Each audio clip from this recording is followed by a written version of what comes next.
Everyone, welcome to the Environmental Law Institute's 8th session of Summer School 2025, Hazardous Waste and Sites.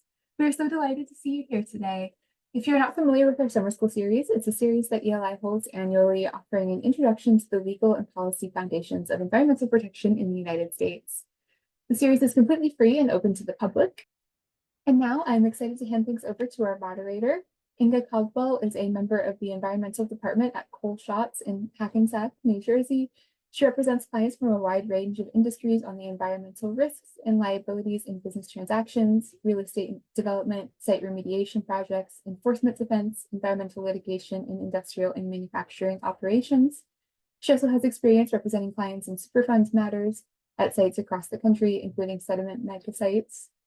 Inga previously served as the Associate Director of the Environmental Law Programs at the Elizabeth Hobbs School of Law. Inga, I will turn things over to you. Thank you all so much for being here today. Thank you, Madison. It is my pleasure today to introduce Meg Holden and Professor Steve Gold. Meg is a partner at Cy Padgett and Rizal, where her practice focuses on environmental litigation, site remediation, due diligence, and real estate acquisitions and regulatory compliance. She regularly advises clients on matters involving the Comprehensive Environmental Response Compensation and Liability Act and Resource Conservation and Recovery Act, with particular experience navigating Superfund sites and hazardous waste issues. Meg has represented public and private sector clients in complex litigation under CERCLA, including cost recovery and contribution actions. Her experience includes representing a multinational corporation at a major contaminated sediment site and representing the City of New York in connection with the Gowanus Canal Superfund site. Recently, her work has included litigation concerning groundwater contamination caused by emerging contaminants, including PFAS. In addition to her litigation practice, Meg counsels clients on environmental due diligence in real estate and corporate transactions and on site development and remediation strategies, frequently through participation in the New York State Brownfield Cleanup Program. She also works closely with renewable energy and climate technology companies to guide projects through complex permitting and environmental review frameworks at the federal, state, and local levels. Steve Gold is professor of law and Judge Raymond J. Dearie Scholar at Rutgers Law in Newark, New Jersey. Steve teaches environmental law, administrative law, torts, and toxic and environmental torts. His scholarship has appeared in publications including the Washington and Lee Law Review, Harvard Environmental Law Review, Vermont Journal of Environmental Law, the Encyclopedia of Toxicology, and Science magazine. He is a co-author of 2 law school texts, A Practical Introduction to Environmental Law, and the second edition of Toxic and Environmental Torts. Before joining the Rutgers faculty, Steve practiced law for 18 years in the Environmental Enforcement section of the U.S. Department of Justice, where he litigated civil enforcement cases under all major pollution statutes on behalf of the Environmental Protection Agency and other federal client agencies. Superfund cases were a large part of his docket. He became nationally known expert on the recoverability and documentation of Superfund response costs and published an article on the subject in the Environmental Law Reporter. During his time in public service, Professor Gold received numerous awards from DOJ and EPA. I will now turn things over to Meg to give an overview of RCRA. Thank you, Inga, and hello, everybody. Today, I'm going to talk about the Resource Conservation and Recovery Act, known as RCRA. This is the federal law that establishes the framework for our national system of waste management. I'm going to first go over a quick overview of RCRA. We'll talk about how hazardous waste is defined and who is regulated. We will discuss corrective action, which is essentially cleaning up hazardous waste. We'll talk about hazardous waste recycling, regulation of USTs, and RCRA enforcement and penalties. So RCRA covers several different waste programs, but I'm going to be focusing primarily on how it regulates hazardous waste, which is the core of subtitle C of the statute. RCRA is often described as a cradle-to-grave regulatory program, and that means it governs hazardous waste from the moment it is first generated through its transportation, treatment, and storage, and all the way to final disposal. And to carry this out, EPA has developed a comprehensive hazardous waste program that ensures safe and environmentally sound handling at every step. The mission that the statute imposes directly on the government is to regulate all waste management activities that could pose a threat to human health or the environment. Under Subtitle C of RCRA, the EPA sets national minimum standards for hazardous waste management, but RCRA allows the EPA to authorize individual states to implement the hazardous waste program in lieu of the federal government. So in the majority of states, and I believe it's actually all states except for Alaska and Iowa, it's actually the state environmental agency and not the EPA that carries out and enforces RCRA. There is a formal process for EPA to approve the state programs, and they have to comply with RCRA regulations. The federal regulations set the floor. And EPA retains oversight to make sure that the states are carrying out the programs effectively. But this is one thing that makes RCRA different from Superfund, which Professor Gold is going to talk about later today. That's a federally driven cleanup program, and it's implemented by the federal EPA, but RCRA is primarily implemented by the states. So what does cradle to grave mean in practice? First, the regulations define which solid wastes are considered hazardous, and then RCRA imposes specific requirements on three main categories of hazardous waste handlers. Generators, so the businesses or facilities that first produce the hazardous waste. Transporters, the parties that move the waste off-site. And treatment, storage, and disposal facilities, also called TSDFs, which are the final stop for managing waste, and that's when the waste is finally disposed of. Each of these groups has detailed regulatory requirements that they must adhere to, and the requirements aim to prevent the releases of hazardous waste into the environment, and if releases do occur, to ensure proper cleanup. So in sum, RCRA is forward-looking. It's a preventative law. Unlike CERCLA, which deals with cleanup after contamination, RCRA is designed to stop hazardous waste problems before they start by regulating hazardous waste from the very beginning to the very end of its life cycle.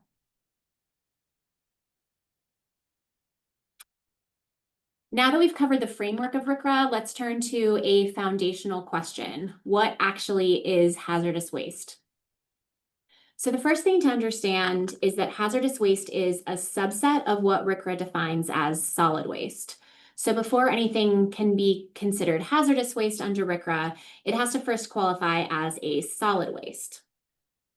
Under RCRA, the term solid waste doesn't just mean things that are literally solid. It includes discarded materials that are solid, liquid, semi-solid, or even gases, unless they fall under specific exclusions in the statute, like domestic sewage, irrigation return flows, certain Clean Water Act discharges, or materials that are regulated under the Atomic Energy Act. Once a generator determines that their waste meets the definition of solid waste, the next question is whether or not it's hazardous.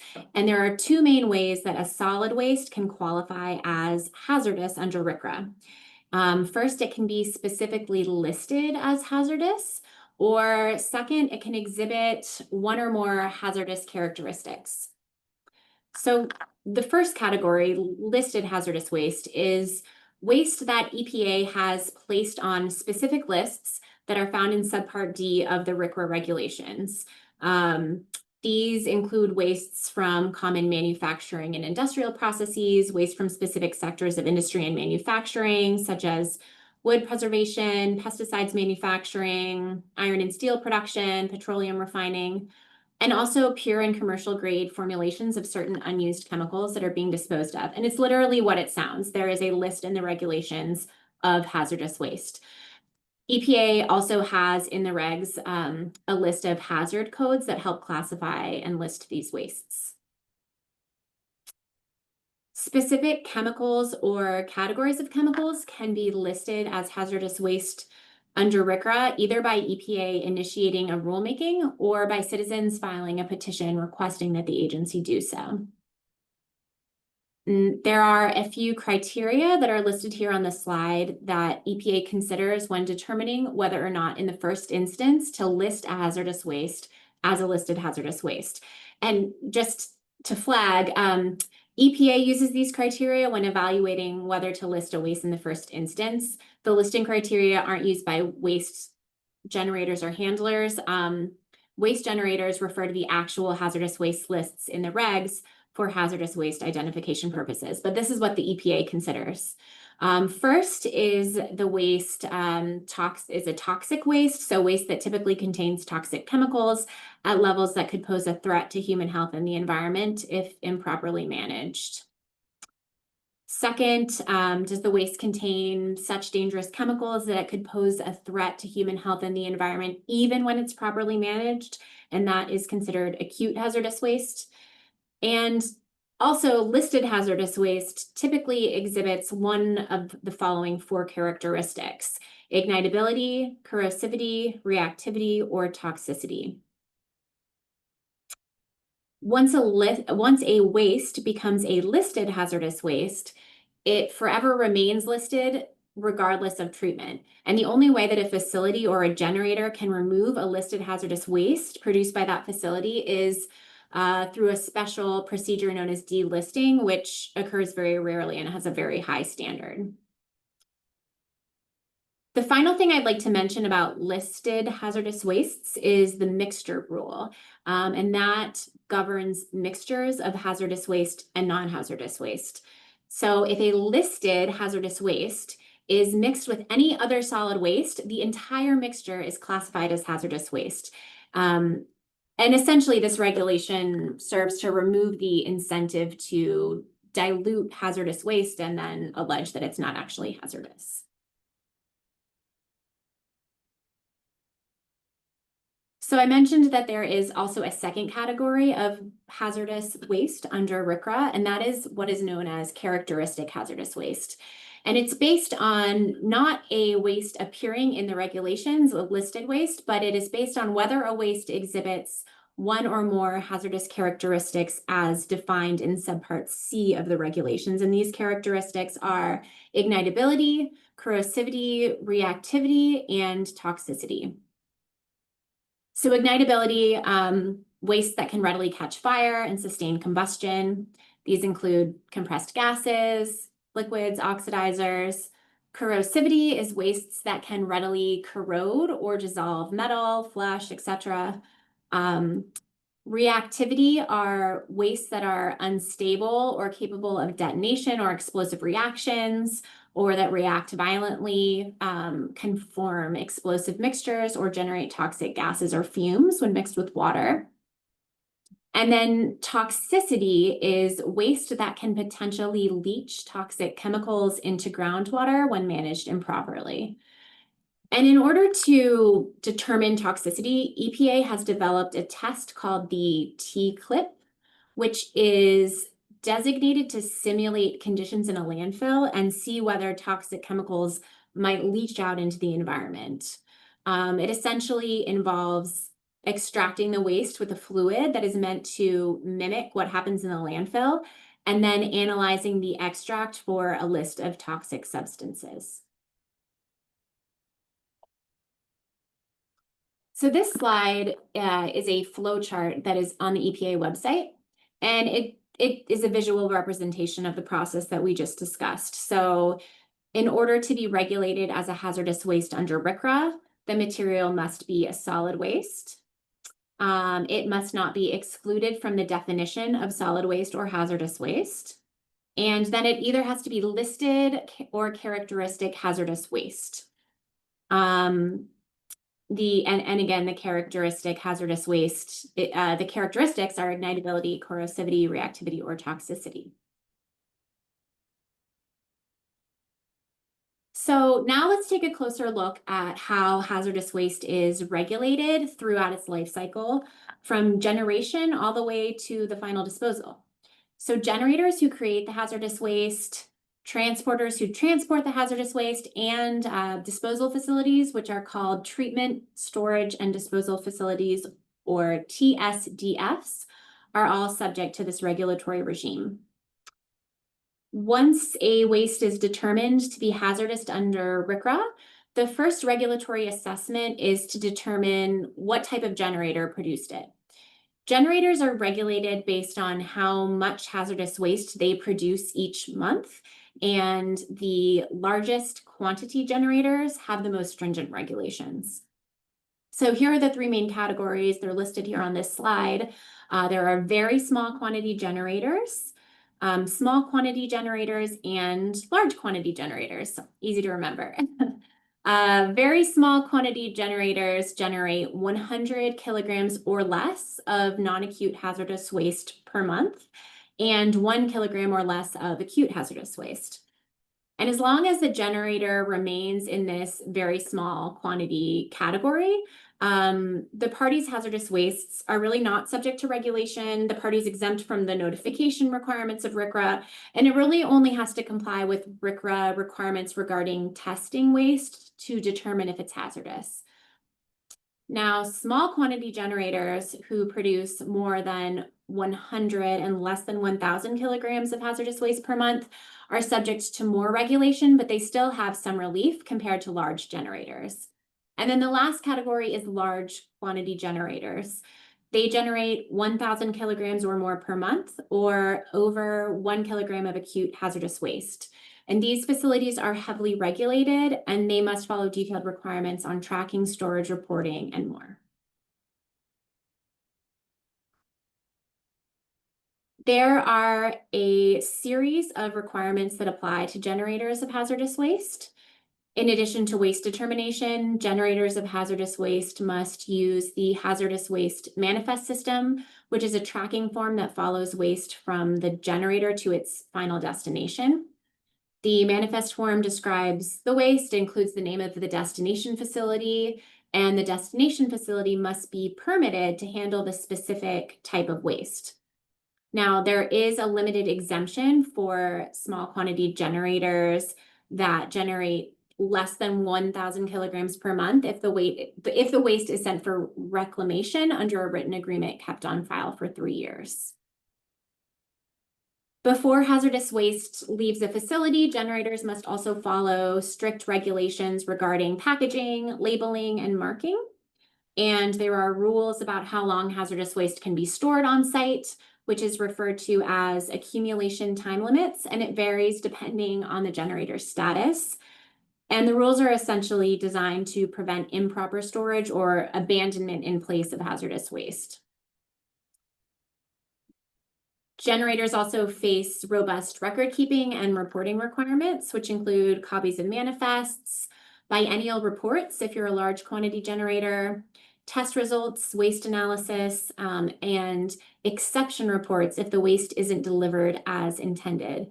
And that's a report that must be submitted to EPA if a generator doesn't receive a signed copy of the manifest back from the designated facility. There are different timeframes for large quantity generators and small quantity generators. So you have 45 days if you're a large quantity generator and 60 days to return the exception report if you're a small quantity generator. And then finally, a generator that exports waste to a foreign country must notify the EPA 60 days before making the initial shipment, and the receiving country must provide written consent.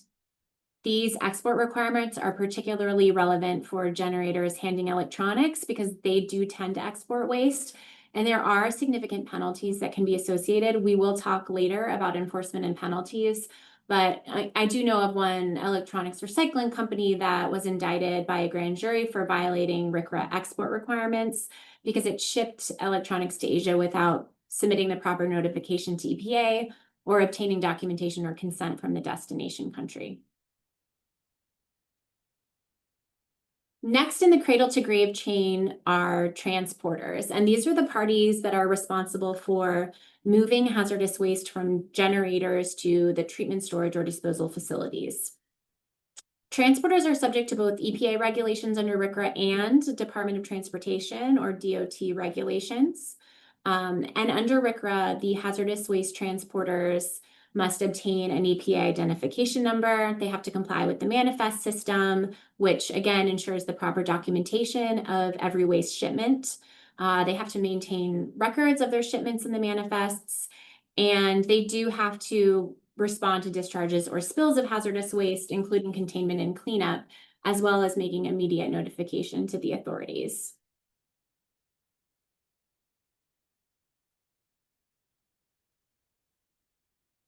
So finally, we're going to talk about the last step in the cradle to grave chain, which is the treatment, storage, and disposal facilities, which I've mentioned a few times are commonly known as TSDFs. These facilities are heavily regulated under RCRA because they handle hazardous waste at its most critical stage, the point of treatment or final disposal.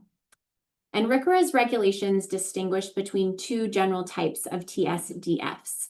Those who are on-site generators who temporarily store waste that they generate before shipping it off-site, and commercial or independent TSDFs who treat or dispose of hazardous waste that is transported to them.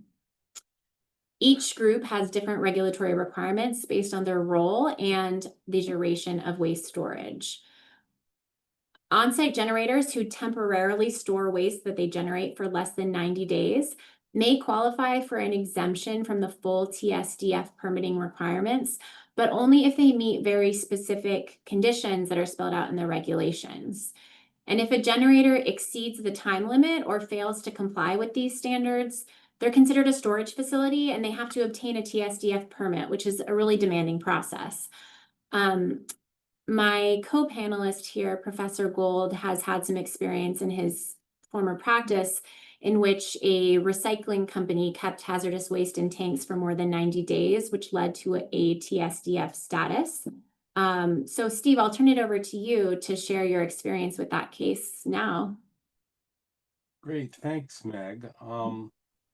So when I was at the Department of Justice, I litigated a case against as Meg said, a recycling company, a metals recycling company. They primarily recycled metals from discarded electronics, but they got their materials from a number of different sources. And the idea was to put the stuff in tanks of acid, hold on to the acid and the metals until the chemistry happened so that they could then reclaim the now dissolved metals. And then some of the material was also shipped to the company, to the home country of the company's parent. And unfortunately, there were two problems. One is that some of the material that was being brought in for recycling was actually listed hazardous waste that had been generated elsewhere. Because it was listed hazardous waste, as Meg said, under the mixture rule, everything it was mixed with also was hazardous waste. The other problem was that the spent acid, after it had done its work, was a waste and is a characteristic hazardous waste. And so the company was holding on to these wastes. And by keeping them for longer than 90 days, they violated RCRA. It seems like a highly technical violation, and really in a way it was. The case settled for a small six-figure penalty, which is not huge, but not trivial. But more importantly, what it did is the company agreed to change its practices so as to ensure that it would no longer exceed the 90-day limit for storing hazardous waste, and that it would comply with the export requirements, which it had also been violating. This is an example of something that generators need to be really particularly aware of, because it's easy for a generator of hazardous waste to quote unquote accidentally become a TSDF. And if you do, as Meg will further explain, the requirements are really onerous. In this case, it was a relatively minor violation resolved in a relatively easy way. There are other cases where these are bet the company violations, and companies that, for instance, do metal plating end up facing ruinous corrective action and penalty liability. Back to you, Meg. Thanks, Steve. Yeah, I mean, Steve just said it, but it's a good example of how if a facility holds waste for too long, it can really unintentionally trigger these TSDF status, and then the full scope of regulatory requirements that comes with it is also triggered. I'm also going to touch on recycling in a bit, but for now, let's talk a little bit about the fully permitted TSDFs, which are the facilities that are specifically authorized by permit to treat, store, and dispose of hazardous waste beyond the limits for generators or recyclers. So these facilities are subject to the most stringent requirements under RCRA, including permitting, groundwater monitoring, financial assurance, and corrective action for contamination that might occur. Generally, all TSDFs must obtain a RCRA permit, either from EPA or from the authorized state that's implementing the RCRA program. TSDFs are actually the only entities under RCRA that have to be permitted. Generators do not actually have permits.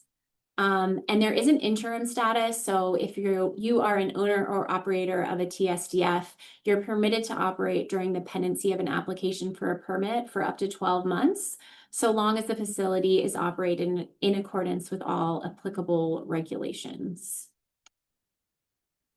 A RCRA TSDF permit contains detailed operational requirements. There are record keeping and reporting requirements. There's contingency planning that has to be undertaken for spills and emergencies, manifest tracking, obviously, training requirements, and groundwater monitoring requirements. So all facilities must monitor for any increase in contaminant levels beyond the background level as established by an up-gradient monitoring well. And if the monitoring indicates elevated levels in one or more of the parameters allowed by the permit, the facility has to establish a compliance monitoring program, has to notify EPA or the state agency, and submit a plan for corrective action if necessary. RCRA also requires that permitted TSDFs maintain financial assurance, which is essentially a financial guarantee that funds will be available for the proper closure of the facility, for post-closure care, if applicable, and also for liability coverage for any accidents and cleanups that might occur. And the financial assurance can take the form of surety bonds, insurance, letters of credit, etc. The facility also has to have a closure plan in place and must comply with RCRA closure requirements. There are two types of closure that are available to TSDFs. There's clean closure, which is the complete removal of waste and decontamination. Essentially, this is for facilities where waste is stored in tanks or drums and where it's actually possible to fully remove and decontaminate all of the waste at the site. There's also closure in place, which is for landfills and land treatment units and other hazardous waste management units that can't achieve clean closure standards. Post-closure care is required for units that leave waste in place. So for a landfill, for example, sites have to monitor and maintain liners. They have to monitor any cover that's been put in place at the landfill. There's leak detection systems that are required, and gas collection systems are required to protect the surrounding environment, monitor for any exceedances, and to protect the population from releases. RCRA is often described as a prevention statute, but it does include a robust corrective action program for dealing with the cleanup of hazardous waste releases at RCRA regulated sites, which is known as corrective action. Corrective action is required when releases of hazardous waste or constituents occur from any solid waste management unit, which is a term that includes tanks, landfills, waste piles, really any area where waste has been managed. If contamination is discovered, which usually it's discovered through the groundwater monitoring that I mentioned earlier, the owner or operator has to begin corrective action within a reasonable amount of time. And this may include installing a corrective monitoring system, removing or treating in place any hazardous constituents that have been found in groundwater, continuing corrective action until groundwater concentration limits are met and maintained for usually 3 consecutive years. So let's shift gears a bit and talk about recycling under RCRA, which is a complex area, and the statute here aims to encourage beneficial reuse of materials while preventing regulatory loopholes. So when material is being recycled, how it's regulated under RCRA depends on what type of material it is and what type of recycling is occurring. In order to encourage recycling, RCRA exempts 3 types of material from the definition of solid waste. And as you might recall, if material isn't considered solid waste, it can't also be regulated as hazardous waste under RCRA, even if it has hazardous characteristics, because in order to be hazardous waste under RCRA, it has to be a solid waste. So there are 3 main recycling exemptions in RCRA that are designed to promote safe and legitimate reuse.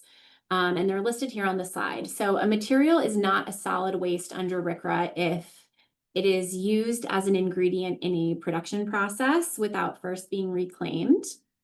It is being directly used as an effective substitute for a commercial product, again, without first being reclaimed. And it is returned directly to, it is returned directly to the production process as feedstock or raw material, again, without being reclaimed. So if there's reclamation, one of these exemptions doesn't apply. These wastes are not exempt if they are burned for energy recovery or if they're used in any manner that is constituting disposal. So if they're placed in or on the land, these exemptions won't apply, and the regular RCRA hazardous waste requirements are triggered. Also, RCRA is very careful to guard against what they call sham recycling, and the exemptions really only apply if the recycling is legitimate. And in order for recycling of hazardous secondary material to be legitimate under RCRA, there are 4 factors. The material must provide a useful contribution to the recycling process or product. It must yield a valuable product or intermediate. It must be managed as a valuable commodity. And the product of the recycling process must be analogous to a legitimate product or an intermediate. There are some materials that fall into a middle ground that are subject to alternative regulatory controls when they're recycled. So they're not subject to the full RCRA hazardous waste requirements. And these include universal waste like batteries, lamps, certain pesticides. They include used oil, recyclable materials that are used in a manner constituting disposal, materials used for precious metal recovery, spent lead acid batteries that are being reclaimed, and ignitable spent refrigerants that are recycled for reuse. Now, these materials are still regulated, but they're done so under a modified or streamlined process. And then all other recycled hazardous waste are subject to the full hazardous waste regulations. And this means that generators, transporters, and storage facilities are subject to the same regulations as handlers who are managing hazardous waste prior to disposal.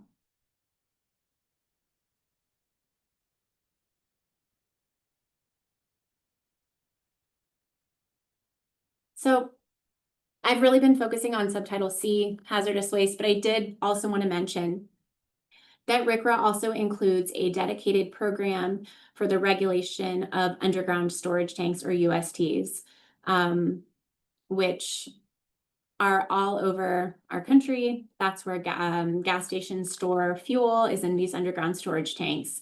And a UST is defined as any tank or a combination of tanks and underground piping used to contain regulated substances where at least 10% of the volume is located beneath the ground surface. Under RCRA, USTs are regulated if they contain a regulated substance, so petroleum or a hazardous substance that's defined under CERCLA. But hazardous wastes that are regulated under RCRA's hazardous waste subtitle are excluded from the UST program. Those are governed under the hazardous waste TSDF framework that we just covered. Owners of regulated USTs are subject to detailed compliance requirements, including they must notify EPA of the tank's existence, age, size, location, and use. There are certain installation and upgrade standards. They must have spill and overflow protection, routine maintenance requirements, release detection systems have to be in place to monitor for leaks, and mandatory reporting and cleanup in the event of a suspected or confirmed release.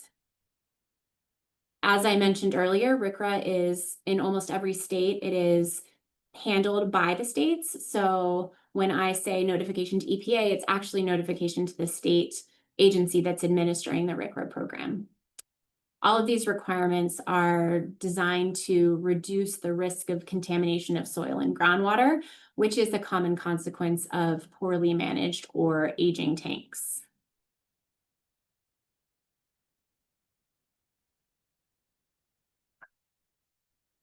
RCRA grants EPA very broad enforcement authority. And when EPA determines that a person has violated or is violating any provision of the statute or its implementing regulations, EPA could issue an order assessing civil penalties. It could require immediate or time-limited compliance, or it can initiate a civil action in federal district court. So RCRA authorizes daily civil penalties for each violation, and it requires EPA to take into account the seriousness of the violation and any good faith efforts to comply with applicable requirements in assessing the amount of a penalty.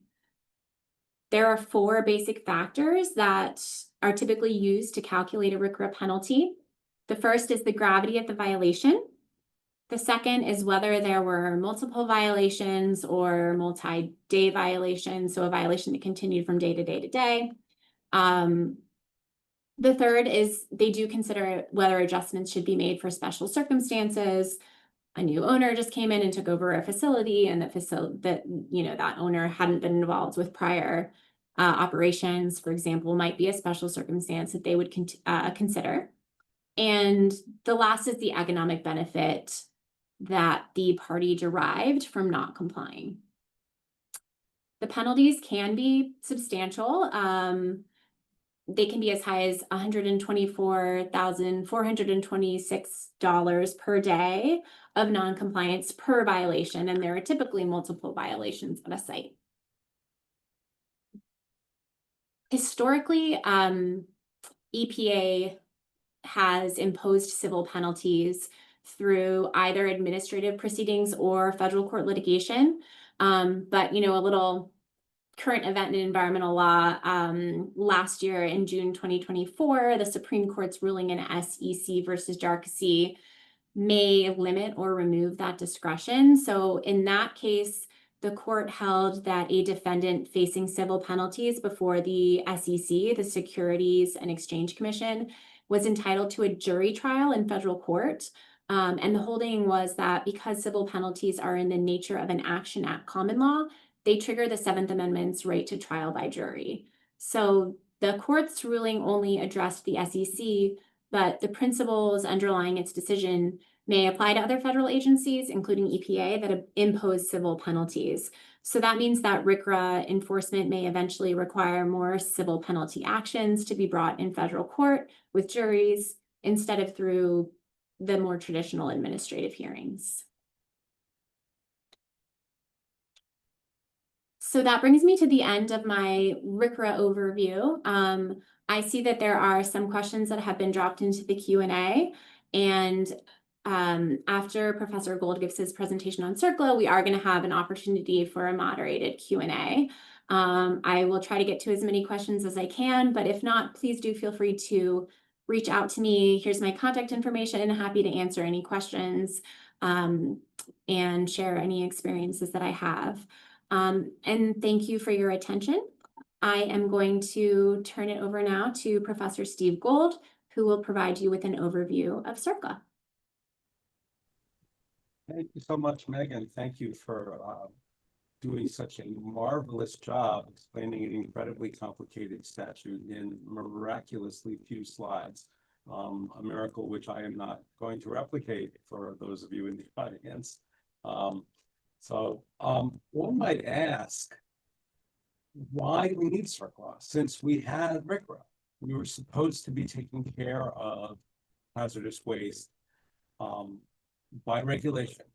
Why do we need a remedial statute, as Meg described it?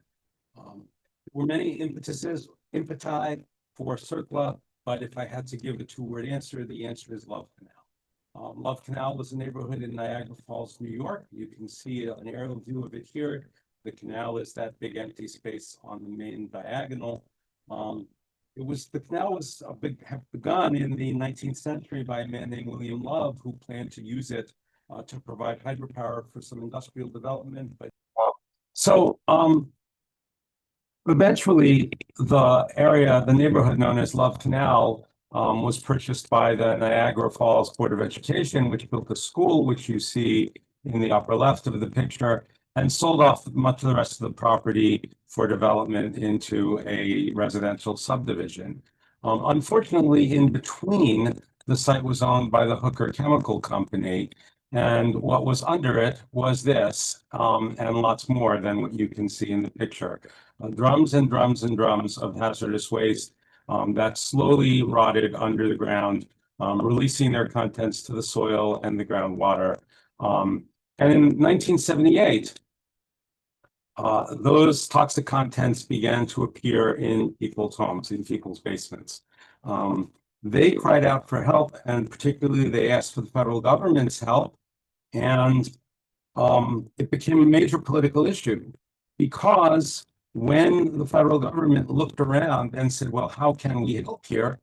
They found no statutes that would enable the government to do anything, until finally they hit upon the Disaster Assistance Act. And President Jimmy Carter declared 2 states of emergency under the Disaster Assistance Act in Niagara Falls, in Love Canal, which led to the Federal Emergency Management Agency sending out its people to do what they do after a disaster, a preliminary damage assessment. And I know that this is small and hard to see, but you can see that it talks about whether or not the structure has been completely destroyed, etc. And FEMA folks drove around with EPA chemists and engineers riding shotgun in the passenger seat to try to do a quote-unquote windshield survey of the quote-unquote damage from this chemical contamination.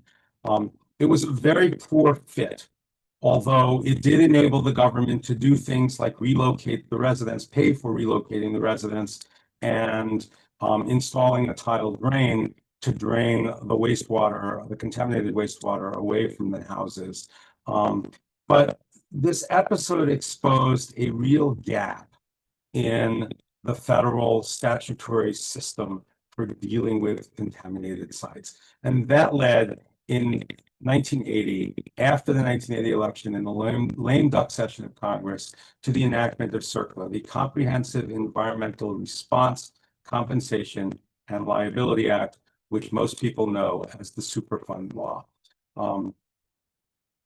CERCLA was significantly amended in 1986 in the Superfund Amendments and Reauthorization Act, usually called SARA, and then again in 96, 2002, and 2018 to provide some liability relief for specified parties that were deemed to require it.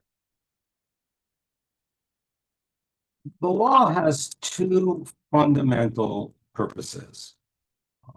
The first is environmental response and restoration, and the second is accountability and internalizing costs. This is not a regulatory statute. As Meg said, it's about dealing with situations in which regulation either did not exist or has failed to protect people and the environment. On response, it grants broad authority to the president to do what I'll call now cleanups. That authority is specifically delegated to the president. As Meg said, this is a highly federal statutory scheme. States may have analogs under state law, but CERCLA itself gives the power to respond to the president, mostly delegated to EPA. Other federal agencies, such as the Department of Defense, are responsible for cleaning up contaminated sites that they manage. That's the cleanup part, the goal being to protect human health and the environment and eventually restore contaminated land to productive use. The second part is accountability. And to deal with accountability, CERCLA creates a powerful liability scheme to implement the polluter pays principle. We're going to talk about both. I'll try to emphasize more the liability scheme, but we will start by talking about the response authorities that CERCLA grants. The trigger for a CERCLA response action is a release or threatened release of hazardous substances, pollutants, or contaminants into the environment. It's a very broad trigger, but it's not infinite. And the critical definition here is the definition of hazardous substances. Hazardous implies some kind of toxicity or reactivity or flammability, but it's important to recognize that a hazardous substance under CERCLA is not the same thing as a hazardous waste under RCRA. The definition is quite different and much broader under CERCLA. Indeed, under CERCLA, a hazardous substance need not be a waste at all. Most of the hazardous substances under CERCLA are defined by importing lists of hazardous pollutants from other statutes, such as the Clean Water Act or the Clean Air Act, or indeed RCRA. There is a very, very long list with very overlapping categories because of the different sources from which the list came that you can find in EPA's regulations under CERCLA. There are some critical exclusions, however, from the definition of hazardous substances. Once again, petroleum, including crude oil and its fractions, natural gas, and workplace pollution is excluded because in theory it's regulated under the Occupational Safety and Health Act. The statute also gives EPA the authority to designate new hazardous substances. That authority has been used exactly once, which was to add the forever chemicals, PFAS chemicals, PFOA, and PFOS as hazardous substances just last year.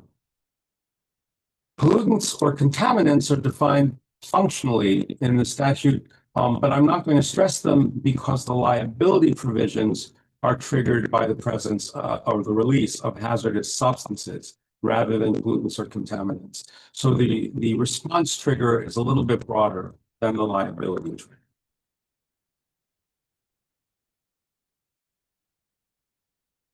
CERCLA authorizes two types of response actions, removal actions and remedial actions. And if they're going to be carried out by the government, they are funded through annual appropriations, but the money comes from the Superfund, which was first a nickname for a designated fund within the Treasury and is now its official name.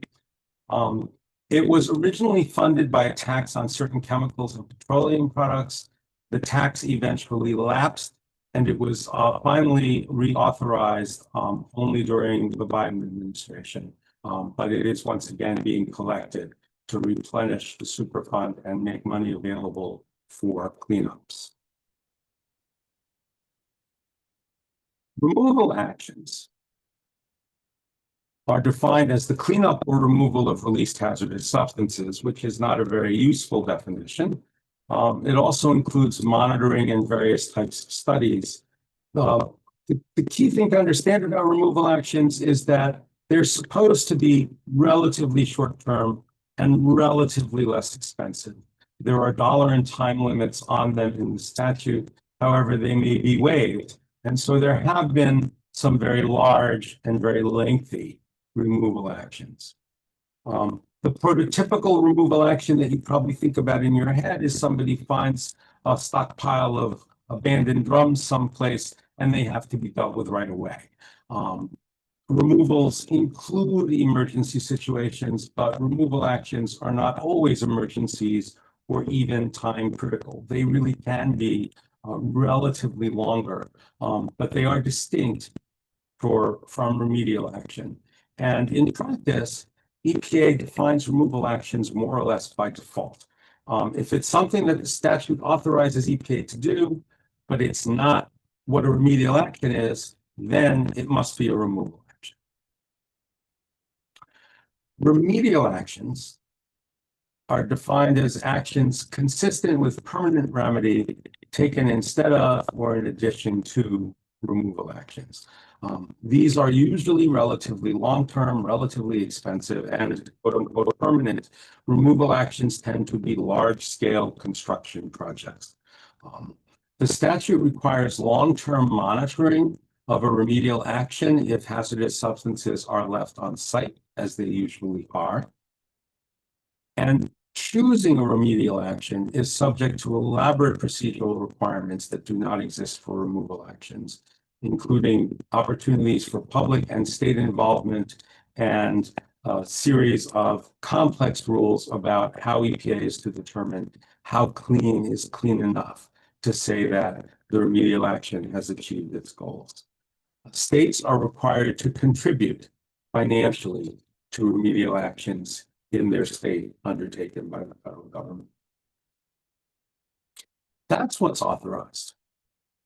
How does the government choose where to take what kind of response action? There are a lot of contaminated sites out there. At the time that CERCLA was enacted, the chemical industry alone voluntarily reported more than 3,000 sites that were contaminated or potentially contaminated. And there have been many, many, many more investigated since then. The statute requires EPA to create the national priorities list of hazardous substance releases. It's done by regulation. Releases, which usually people talk about Superfund sites. The statutory term really is releases. But typically what people think about when they say Superfund site is a site on the national priorities list. They're added or removed after cleanup is complete also by regulation. And whether a site lists on the NPL is mostly determined by its score on something called the hazard ranking system, which as a law professor, I like to analogize to what a certain magazine does for law schools, where you take a whole bunch of disparate data points, normalize them, turn them into a single number, add them up and see if the number's high enough. The factors have to do with things like how dangerous are the hazardous substances involved, what media are they in, how mobile are they, how many people are nearby, what kind of sensitive environments are nearby, etc. The key thing about NPL listing is that government-funded remedial action is only available for sites that have listed on the NPL. Once you know you need to take a response action, how are you planning to do it? Or how are you required to do it? For that, the statute required EPA to update the National Contingency Plan, or NCP, which is a very long regulation, also adopted by notice and comment rulemaking, that provides a procedural flowchart for selecting response actions. As long and complex as the NCP is, it's not a useful day-to-day cookbook. So there are many, many guidance documents that help EPA staff, project managers implement the NCP and make the decisions that they need to make for particular sites. In a nutshell, The NCP requires basically a 6-step process for dealing with a site. Figure out how bad the problem is, figure out what the best solution is, choose it, plan it, do it, and then make sure it worked.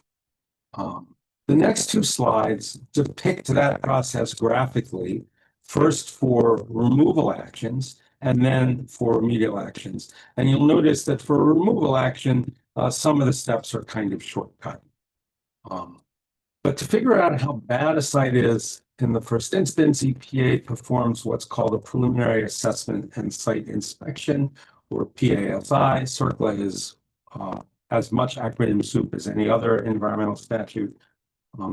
If it's a time-critical action, EPA will carry out an engineering evaluation and cost assessment. This is the step, I'm sorry, it's not time-critical, excuse me. This is the step in which EPA says to itself, okay, now we know what problem we have, what is our best answer? If it is time-critical, EPA skips that step and just makes a decision, memorialized in an action memorandum, which is then implemented.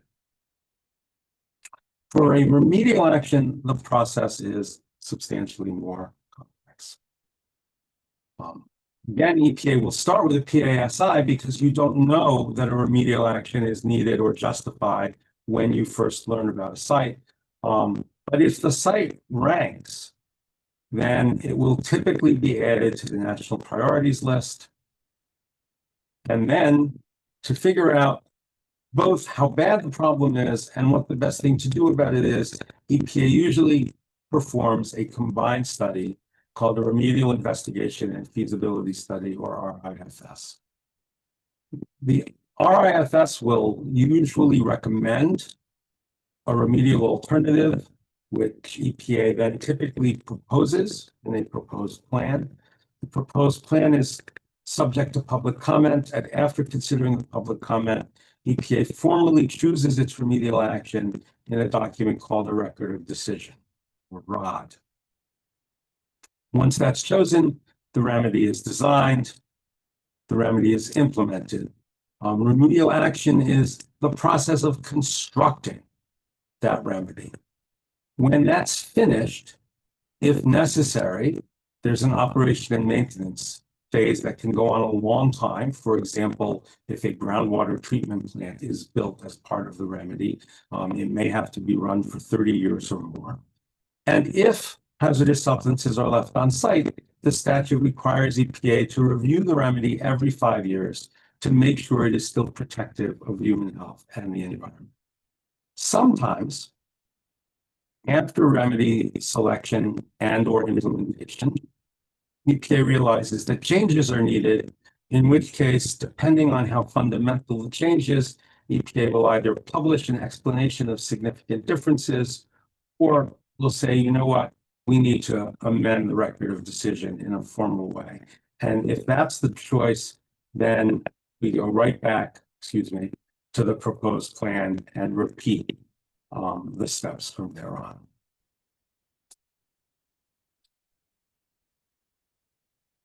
So we now know how EPA figures out what sites it wants to clean up and how EPA figures out what it needs to do, how to get that done, actually. There are 2 basic choices. The government can do the response action itself using Superfund money. And then, if there are any liable parties available to sue, the government will sue to recover its costs from liable parties. Alternatively, EPA can get a responsible party to perform the response action itself. And there are 3 ways in which this typically happens. The statute gives EPA the authority to issue administrative orders directing liable parties to perform the response action. If a party does not comply without justification, there are severe penalties for doing that. Alternatively, EPA can seek a judicial injunction ordering a responsible party to perform the cleanup. That is a pretty rarely used option. And frequently, these cleanup agreements are done by agreement, either administrative or a judicial consent decree, depending on the circumstances. But a key here is that the people who perform cleanups at EPA's direction are responsible parties. That is, someone who would be liable. And so that raises the question, who is that? And how do people become liable under CERCLA? The liability provision of CERCLA, which I'm not going to read, is section 107A. But you can see, if you're able to distinguish colors, that I've got this color coded because the liability provision really breaks down into 3 pieces of 4. There are 4 common elements of Superfund liability, 4 categories of responsible persons, and 4 categories of money that can be recovered, which we are going to discuss in sequence. So first, in order to have liability under CERCLA, we have to have a facility, very broadly defined in the statute, from which there is a release or a threatened release which causes the incurrence of response costs, and that is the way the statute is written, of a hazardous substance. These are the 4 common elements of CERCLA liability that must be established before a person in any of the 4 categories can be held liable.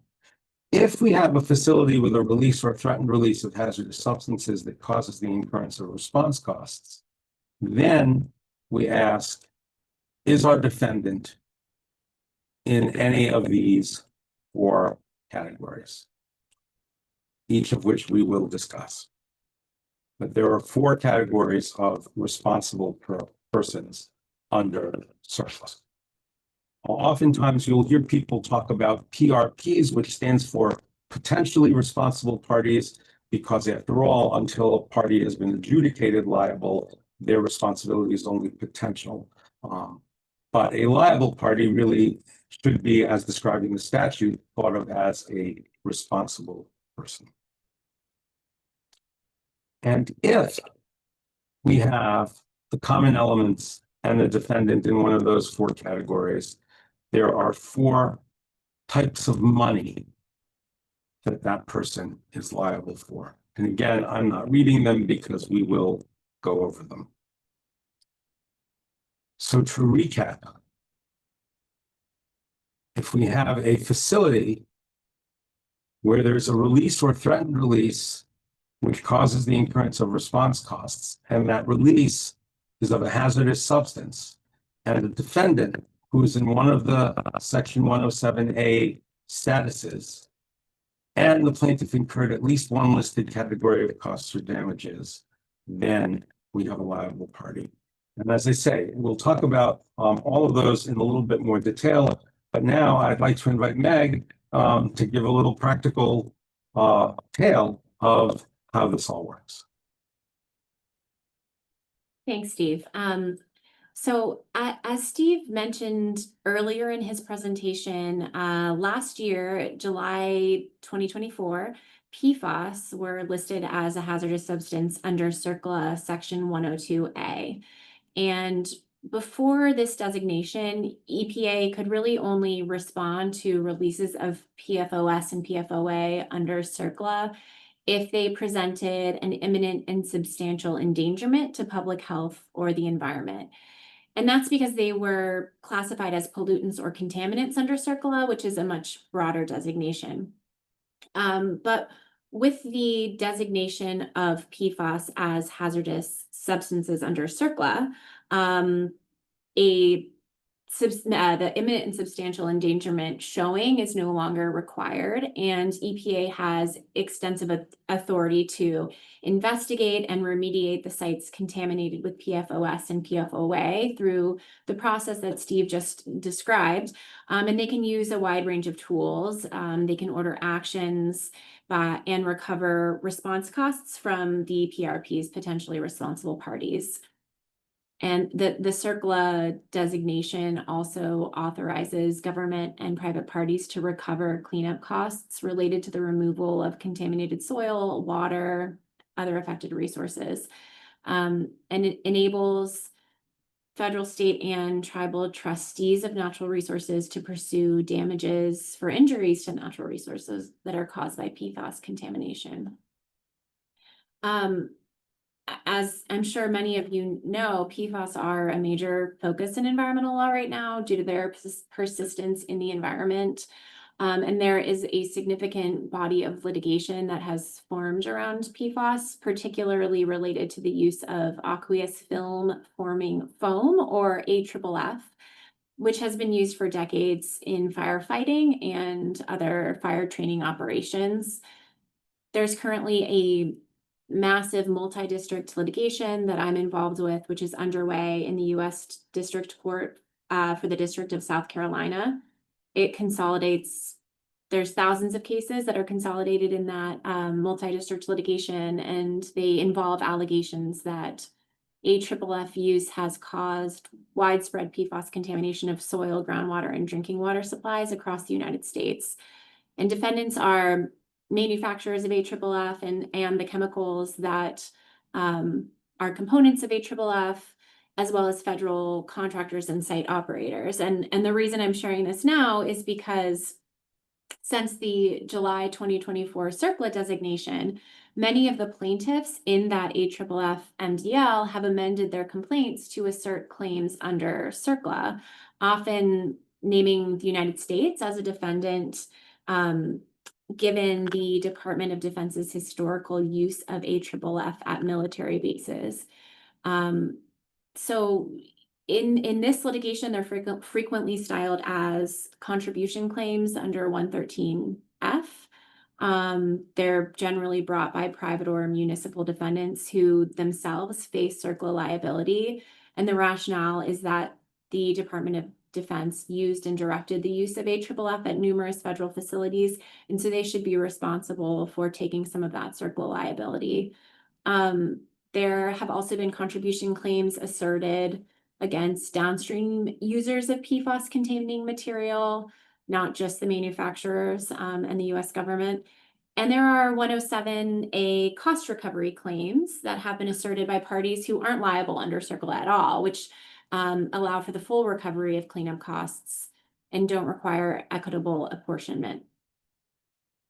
Now, the future of these claims is currently unclear because the United States has represented to the court that the Trump administration is reevaluating the rule designating PFOS and PFOA as hazardous substances under CERCLA, which, if that rule is it's changed, it would impact the CERCLA claims that plaintiffs are asserting in this case.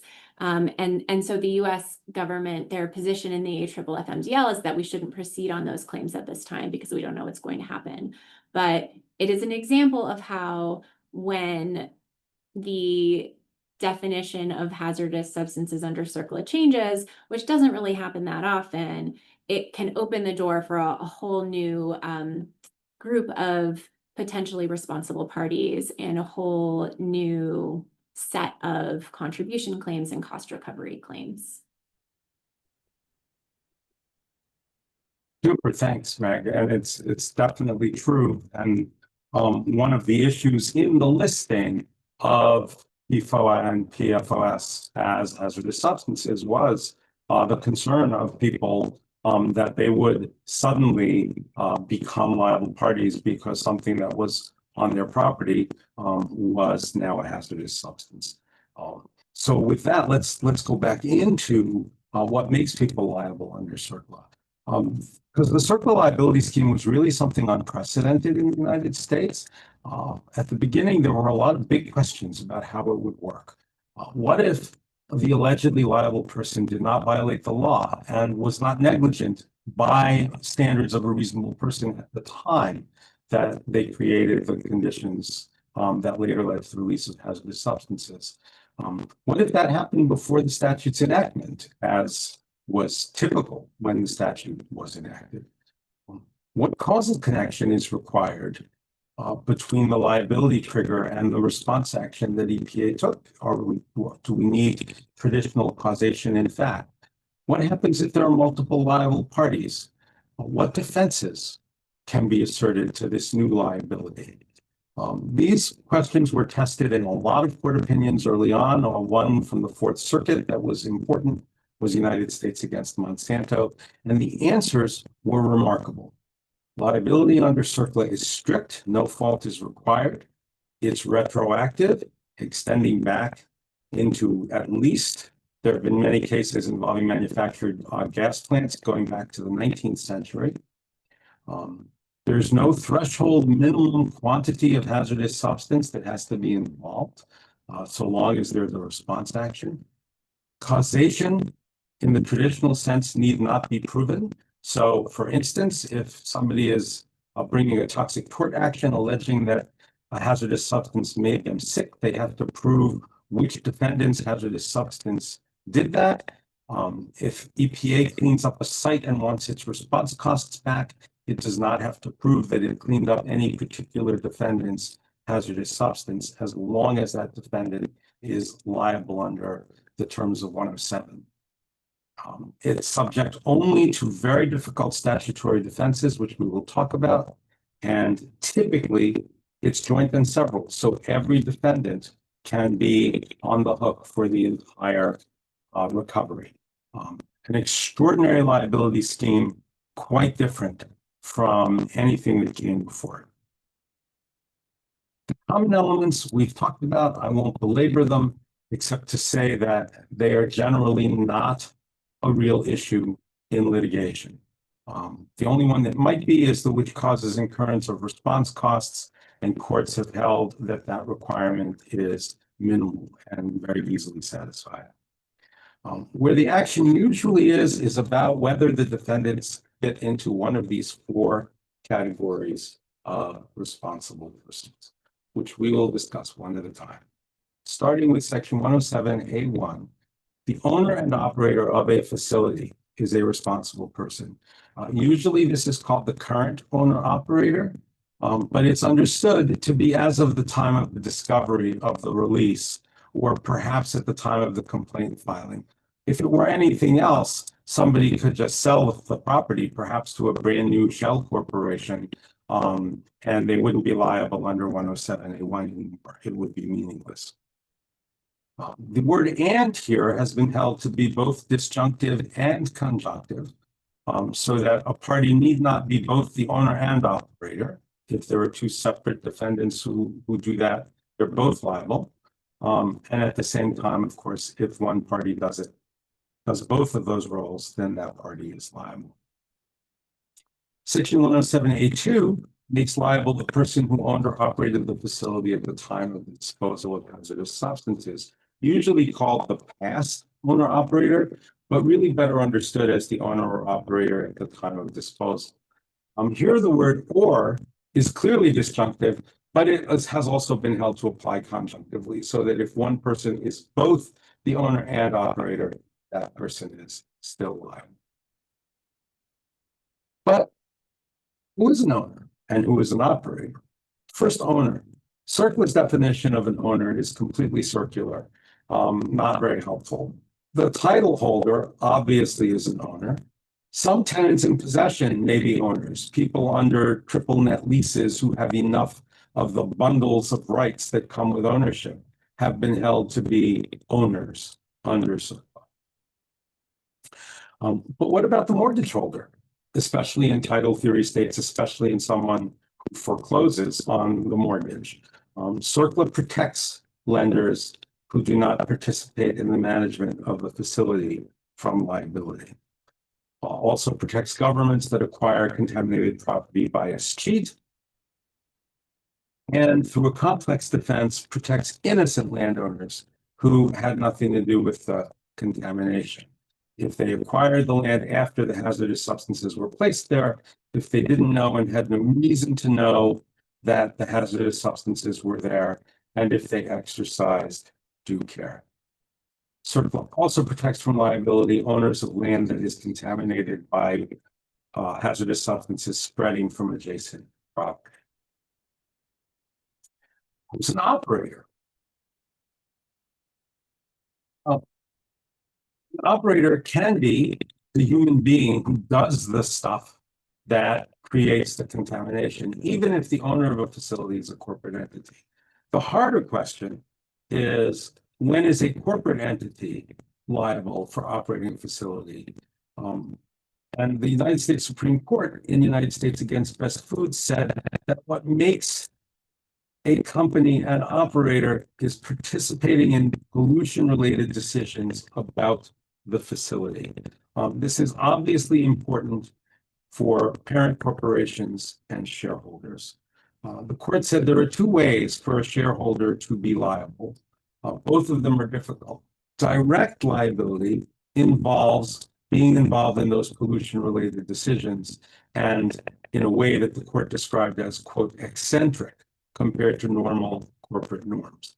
The other way to do it is by piercing the corporate veil. It appears that that's going to be a function of state veil piercing law, and that's always a difficult thing to do.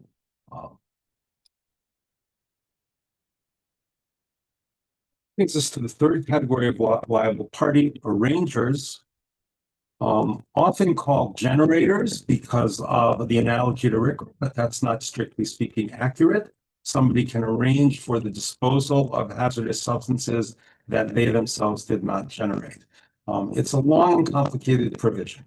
Any person who, by contract agreement or otherwise, arranged for disposal or treatment, or arranged with a transporter for transport for disposal or treatment of hazardous substances, owned or possessed by such person, by any other party or entity, at any facility or incineration vessel owned or operated by another party or entity, and containing such hazardous substances. The logic here is that if you're disposing of stuff at a facility that you own or operate, then you're liable as an owner or operator.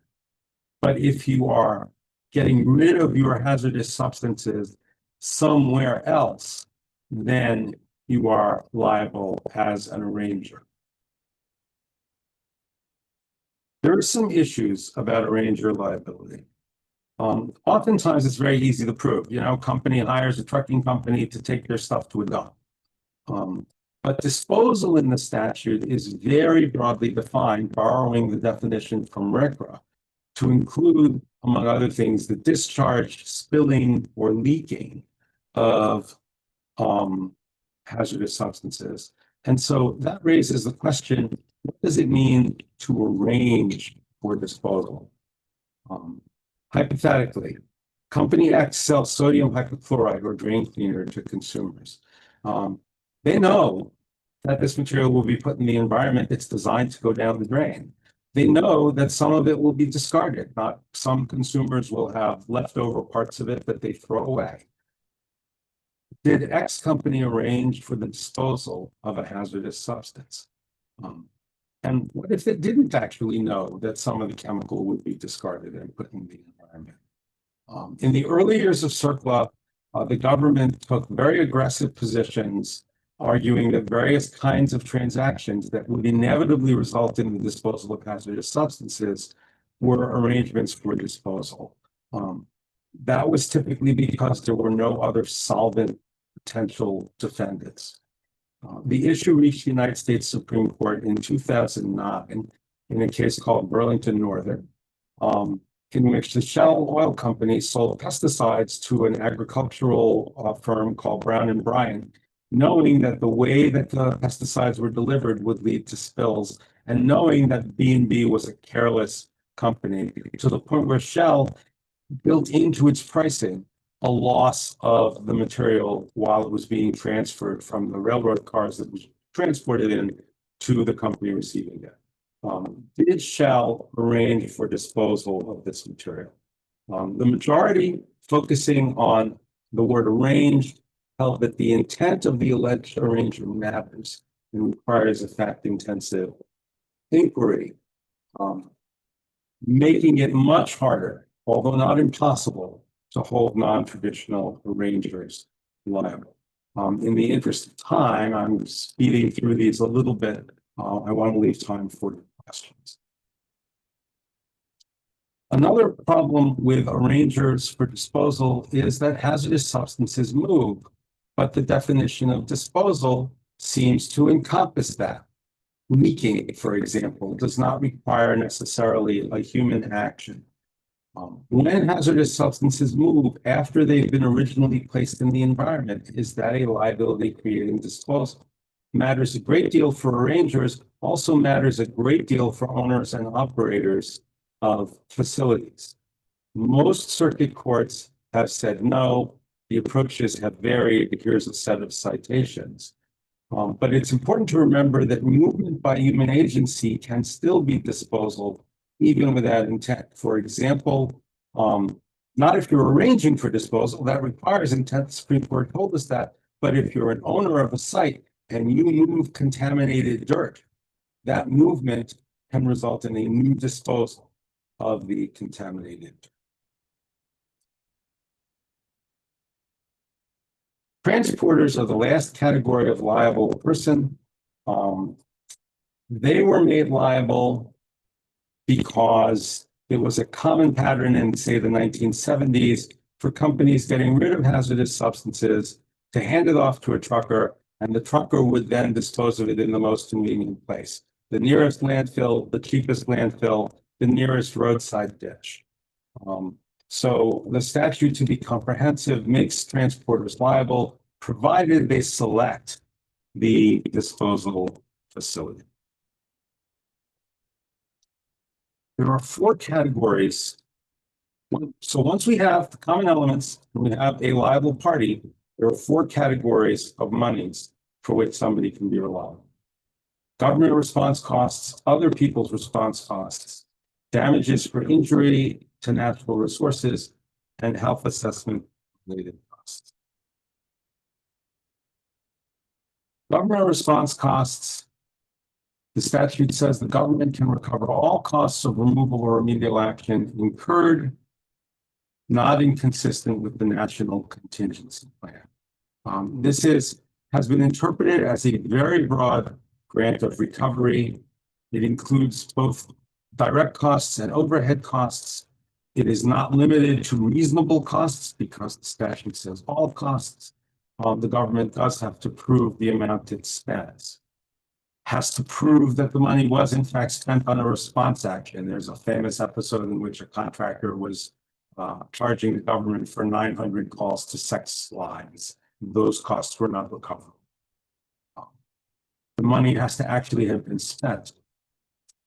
The key limitation is that the money must be not inconsistent with the National Contingency Plan, but that means the courts have held that the defendants bear the burden of proving inconsistency with the NCP. And if they do, which is hard to do, then any excess costs that result from that inconsistency are not recoverable. Other parties can also recover their response costs under Section 107A4B. Any other costs of response action incurred by any other person consistent with the National Contingency Plan.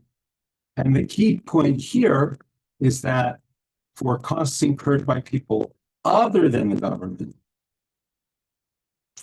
because the statute says consistent with the National Contingency Plan, courts have held that that means the plaintiff has the burden of proving its response action was consistent with the NCP, although substantial compliance is sufficient.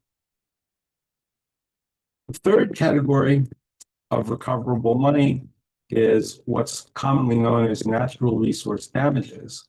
Damages for injury to, destruction of, or loss of natural resources, including the reasonable costs of assessing such injury, destruction, or loss resulting from such a release. A couple of key things about NRD claims. These damages are distinct from response costs.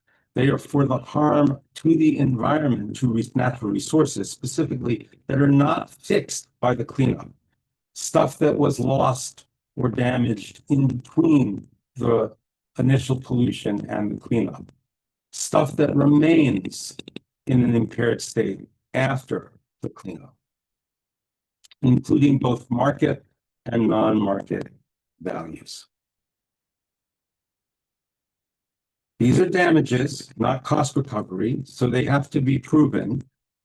There are regulations by the Interior Department and NOAA that provide methods for assessing NRD, and if they are followed, then there's a rebuttable presumption that the assessment is correct.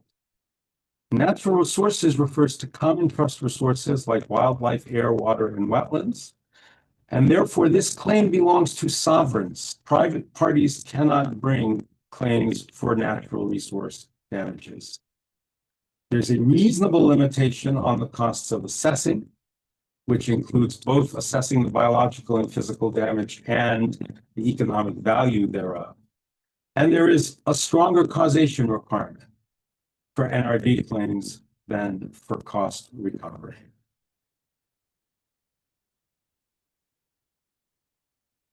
Last category, typically a small one, is health assessment and health effect study costs. The statute created an agency called the Agency for Toxic Substances and Disease Registry within the Centers for Disease Control and Prevention. ATSDR is supposed to perform a health assessment for every NPL site, and if warranted, a more detailed health effect study. The costs of those are recoverable. That wraps up the basics of the liability scheme. I do want to touch on defenses. The statute provides defenses in section 107B. The courts have held that these are the only available affirmative defenses, although there's sort of additional ones that have been snuck into the definitions, as I will describe. Because they're affirmative defenses, the burden of proof is on the defendant, and the three are that the release was caused solely by an act of God, an act of war, or the act of a third party. It's that third party defense that's the one that usually matters, if the defense matters at all. So it's worth talking about in a little bit of detail. The defendant has to prove that the release was caused solely by the act or omission of a third party who is not the defendant's agent or employee, whose act or omission was not in connection with a direct or indirect contractual relationship with the defendant. That's a hard standard. That the defendant used due care with respect to the hazardous substance involved, took precautions against that third party's foreseeable acts or omissions and their consequences. This is a stringent defense, hard to prove. Contractual relationship is especially important to landowners because the chain of title is a series of contracts, and to lenders because mortgages and security interests are contracts.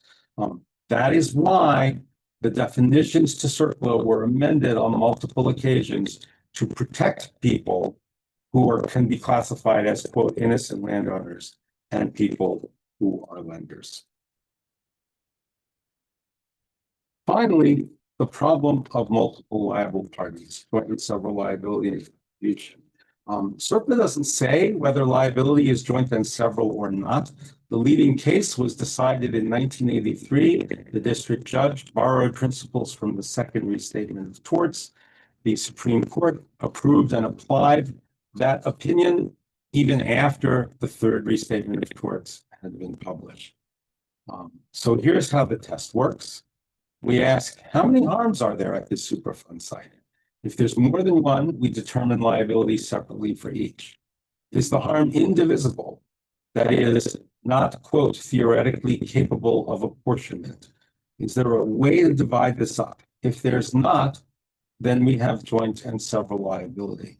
If there is a theoretical way of apportioning it, then we ask, is there a reasonable basis for that apportionment? If the defendant can prove that there's a divisible harm and proves what the reasonable basis for apportionment is, then that defendant will not be jointly and severally liable, but will only be severally liable for its apportioned share. I'm going to skim the facts of Burlington Northern in the interest of time, but they're here and the site is there for you to look at. But in that case, the district court concluded that the liable solvent party, the railroads, were only liable for 9% of EPA's response costs. The Supreme Court affirmed that holding, saying that the harm was theoretically capable of apportionment and that there was a reasonable basis for it, even though the district court had made a mistake with respect to one of those bases, but fortunately it was canceled out by something else the district court did. Many people predicted that the Burlington Northern case would be the end of joint and several liability in CERCLA cases. It has not been, because it didn't change the burden of proof or the legal test for joint and several liability, because it's a hard standard to satisfy if we have different categories of liable parties, or if the categories contributed different hazardous substances to the site. If it's hard to prove who contributed how much, which is the typical case, and partly because Burlington Northern happened very late in the CERCLA game, a lot of the big cases had been resolved by the time the Supreme Court weighed in. But as Meg mentioned, there is a way to deal with the potentially disproportionate liability of joint and several liability, which is contribution claims, as borrowed from tort law, which allow a liable party that has paid more than its share of a joint liability to recover the excess from other parties. CERCLA did not originally provide for contribution claims, but many courts implied them. In 1986, when the statute was amended, a contribution claim was expressly added. This is an equitable doctrine, so the basis for apportionment in contribution is on factors such as what did you do and how bad you were, as opposed to the basis for apportionment under Burlington Northern, which is about causal contribution to the harm. The Supreme Court eventually got around to weighing in about when these claims could be brought and what claims were when responsible parties sued each other. Oftentimes that would happen after a responsible party paid for a cleanup after an EPA lawsuit, but not always. Sometimes responsible parties would comply with administrative orders, or sometimes they would clean up the site voluntarily. Could they then sue another responsible party? And if they did, was that a contribution claim or was it not? The Supreme Court in 2004 upended decades of practice in the Cooper Industries case and said, you can't bring a contribution action based on the express terms of Section 113 until there has been an EPA enforcement action.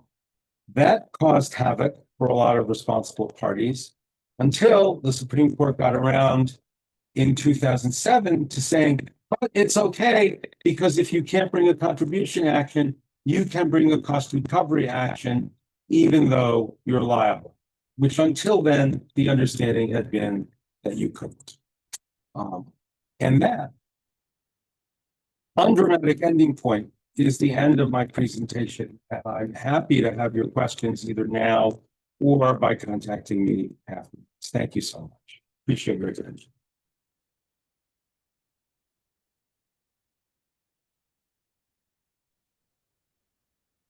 Thank you, Professor Gold.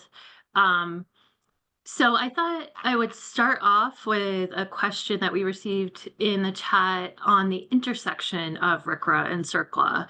And the question is, how is it decided which site remediations will be managed under RCRA and which will be managed under CERCLA? And this is for either of you.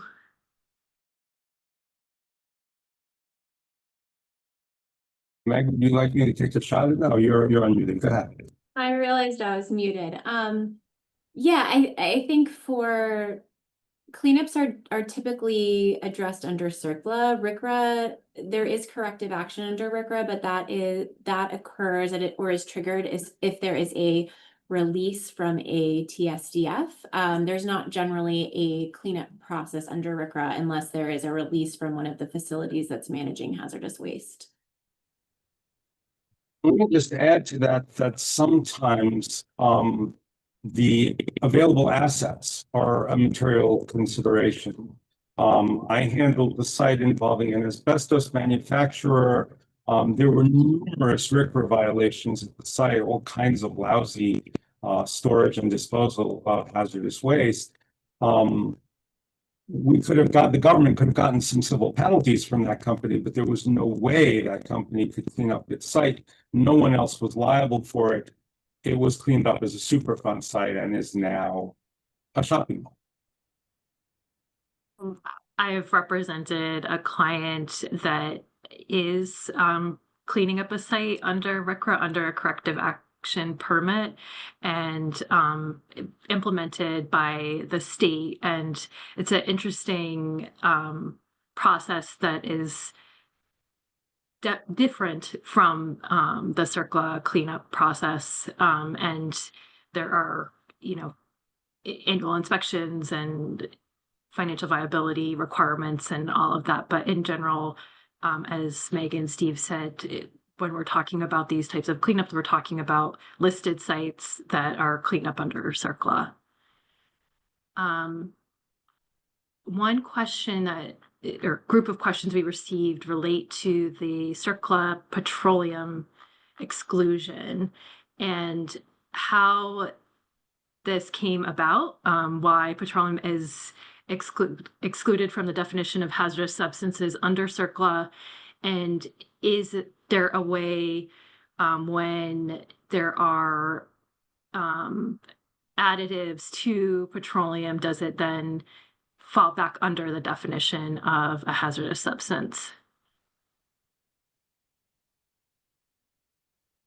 Well, it's certainly true that petroleum that becomes contaminated with hazardous substances can be a hazardous substance, or can be cleaned up, subject to CERCLA cleanup.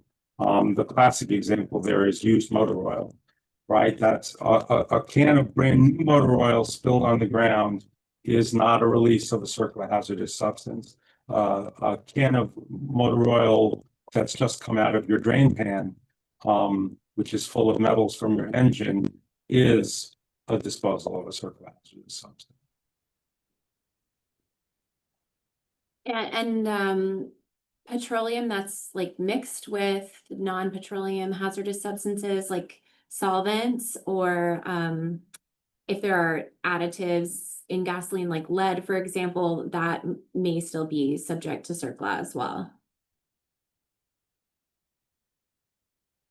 I guess sticking with CERCLA, is there a specific criteria that establishes a legal threshold for the inclusion of an entity on the PRP list? And the person that submitted the question said, I would imagine this would be quite the case-by-case dependent, but I'm thinking specifically of smaller potentially responsible parties.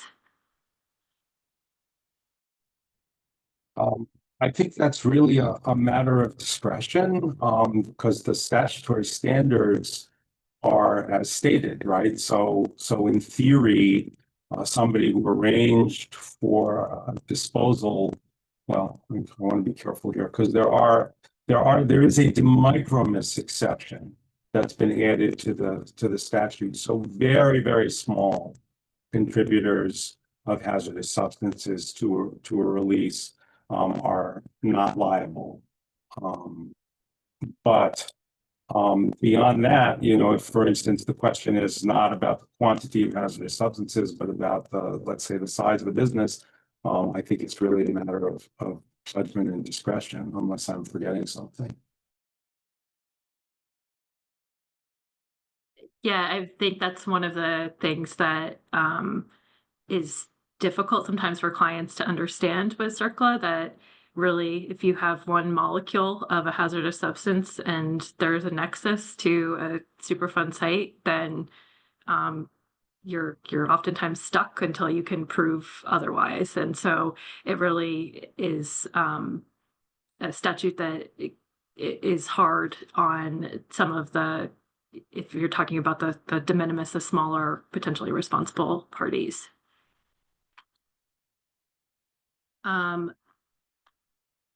another question, just sort of thinking about CERCLA more generally, is the Superfund program equipped to tackle some of the sites that we're dealing with today, the mega sites where there's over $50 million in cleanup costs? You want to take that one? You don't have to. Was that a question for me or Inga? I mean, I think that's an interesting question. I'd be interested in both of your perspectives as CERCLA, well, as a CERCLA professor and as a CERCLA practitioner. But I think that CERCLA is a very slow process, but it has effectively resolved really significant contamination and come up with remedies at sites where there is, up to $1 billion remedies, and it has been effective in doing that historically. And I don't see any reason why it's not equipped to do so in the future. But yeah, I'm curious to hear, Inga, also your perspective. I know you're the moderator, but I know you're also the CERCLA practitioner. So, I agree with that generally. I think that it has been effective in bringing the potentially responsible parties to the table, and it is a long process. So I think that improvements on getting through the process quicker and getting sites delisted could be made.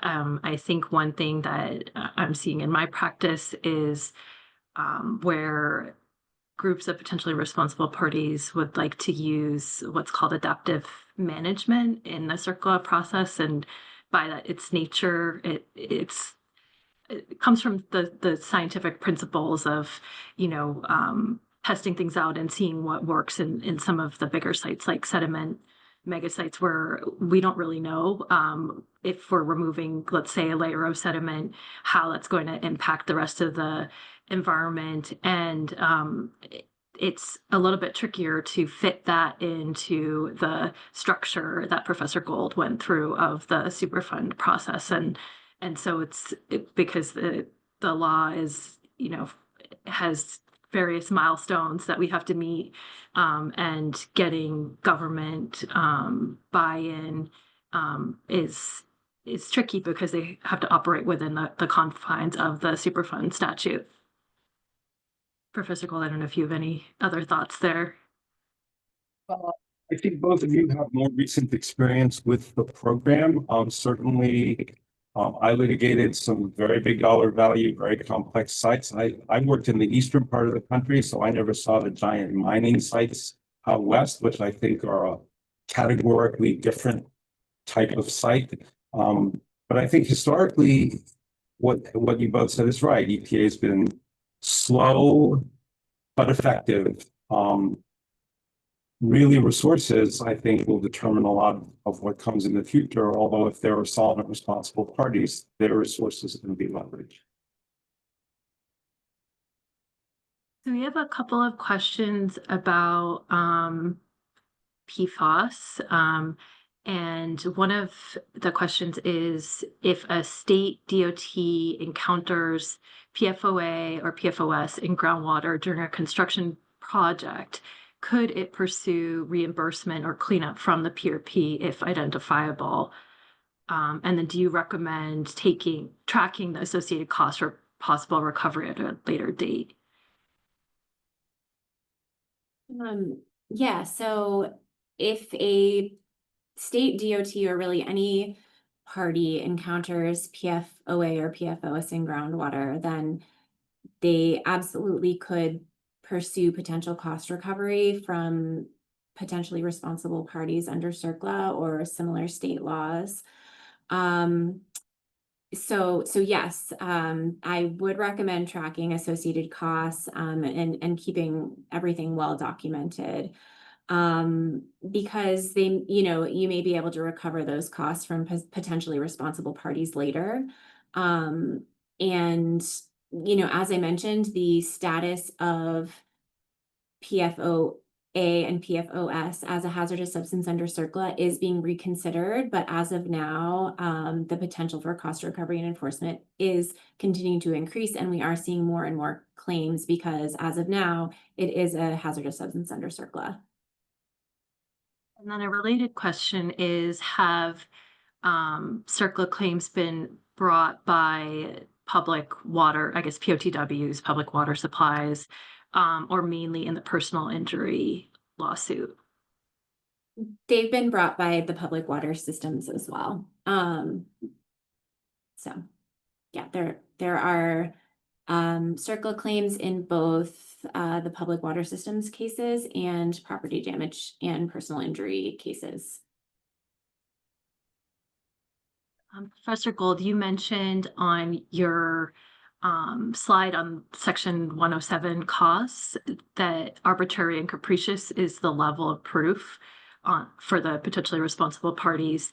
And the question is that still the case post Loper-Bright?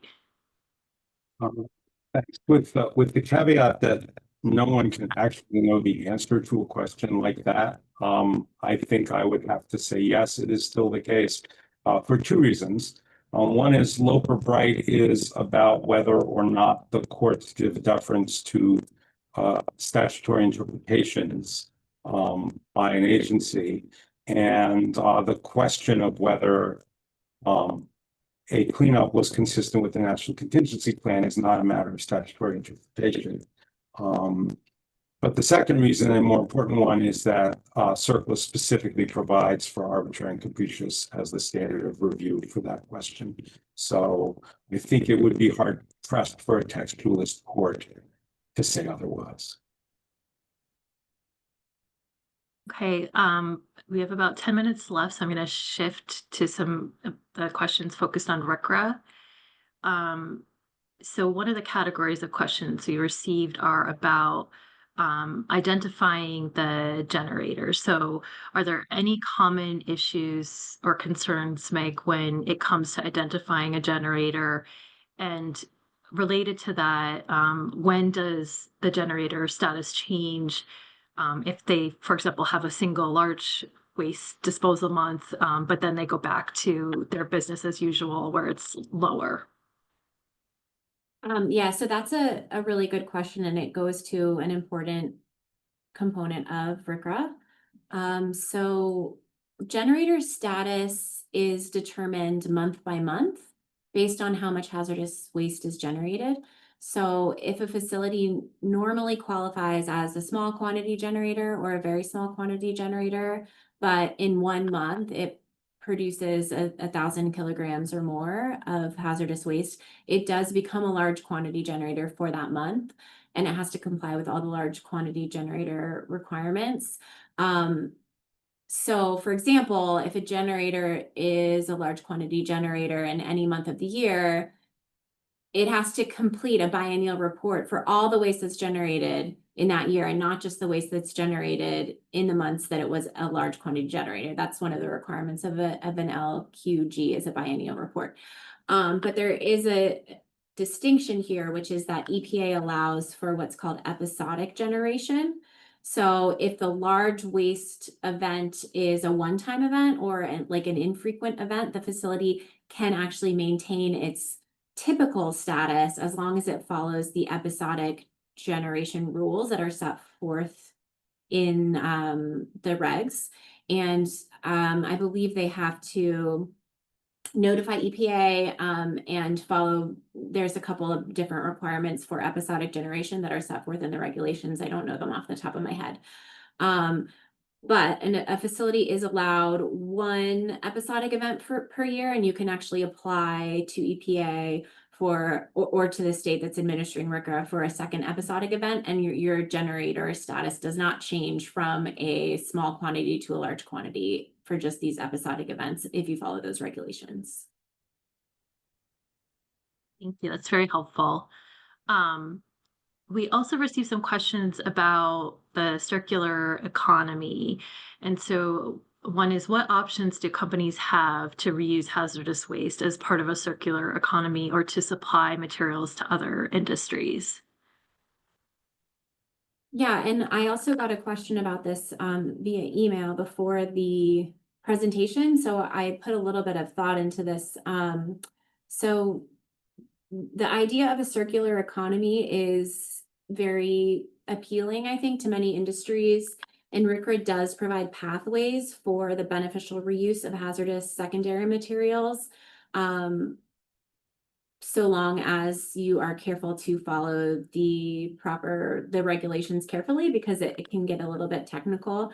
So if you're a company and you have a hazardous waste stream, it is advisable to work with an environmental professional and potentially legal counsel to characterize the waste stream and determine whether any of the hazardous materials can fit within that RCRA exemption, solid waste exemption that I mentioned when I was discussing the recycling regulations under RCRA. So can it be used as an ingredient in an industrial process without being reclaimed?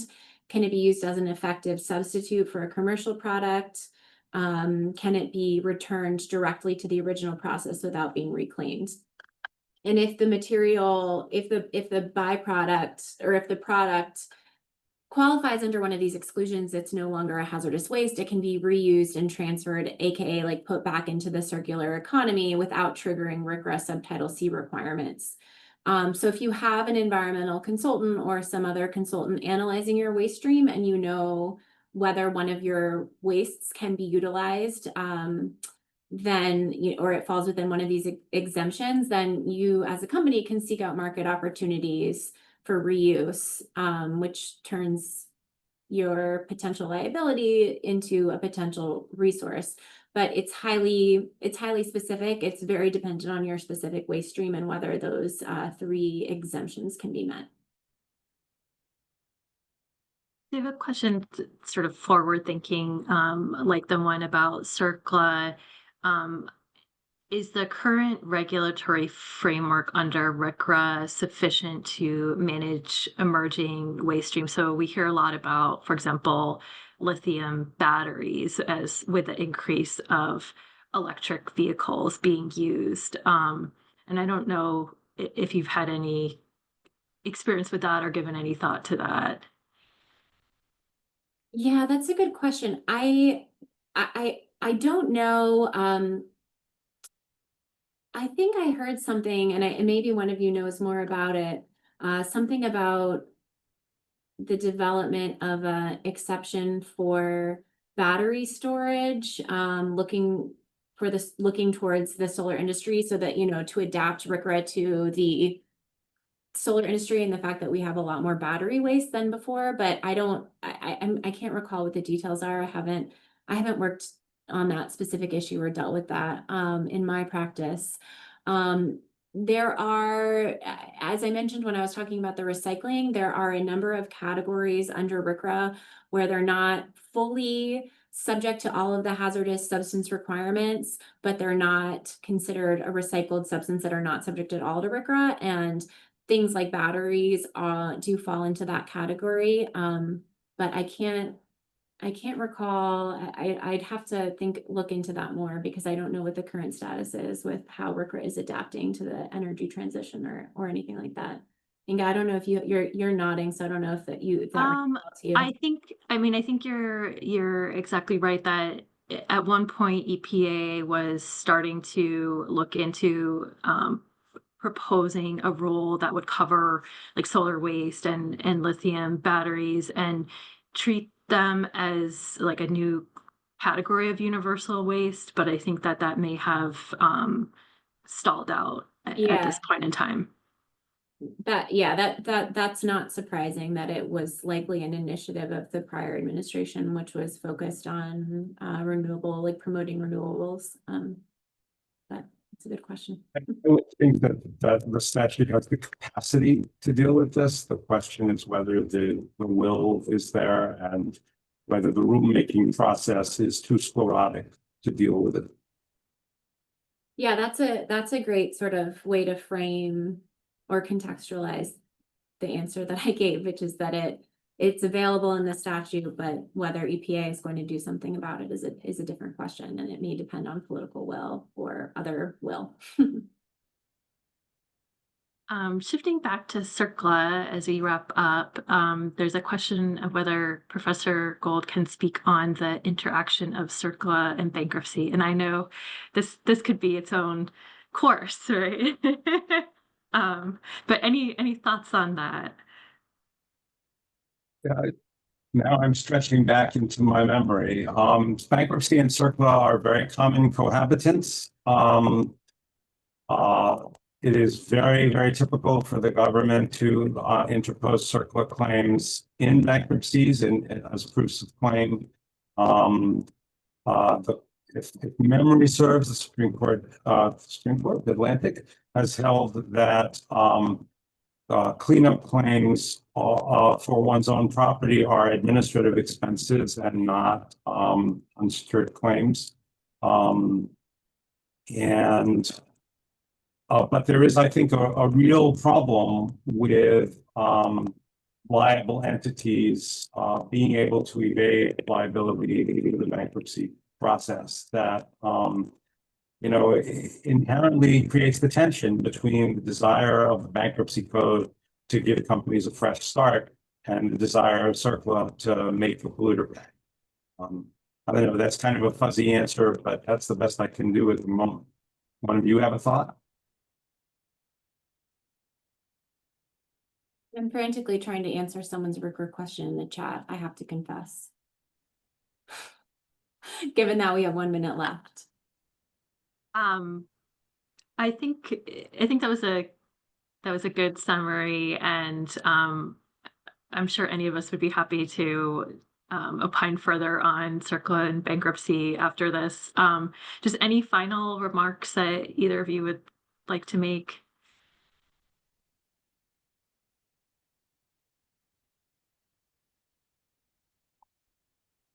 This is two very complicated statutes and with just a high level overview, but we can all, I think, take a deep dive into any one of these issues and are happy to speak further. Yeah, just to echo that, I mean, we were tasked with providing a general overview, and there are so many things that we didn't get a chance to discuss, and also a lot of questions that we didn't get to, but do feel free to follow up with any of us. I see Steve nodding there. I didn't want to offer him up, but do feel free to follow up with any of us with any further questions. And thank you for your time and all of your thoughtful questions today. Thank you. And thanks, Meg. Thank you to our fantastic speakers today. Thank you to Inga for moderating and to Professor Gold and Meg for your comprehensive presentations on these complex statutes. We so appreciate your time and energy, as well as your willingness to answer so many audience questions. Thank you as well to our audience for tuning in. As we said at the beginning of the webinar, this program was recorded, and the recording will be posted to ELI's website and YouTube page within a few business days.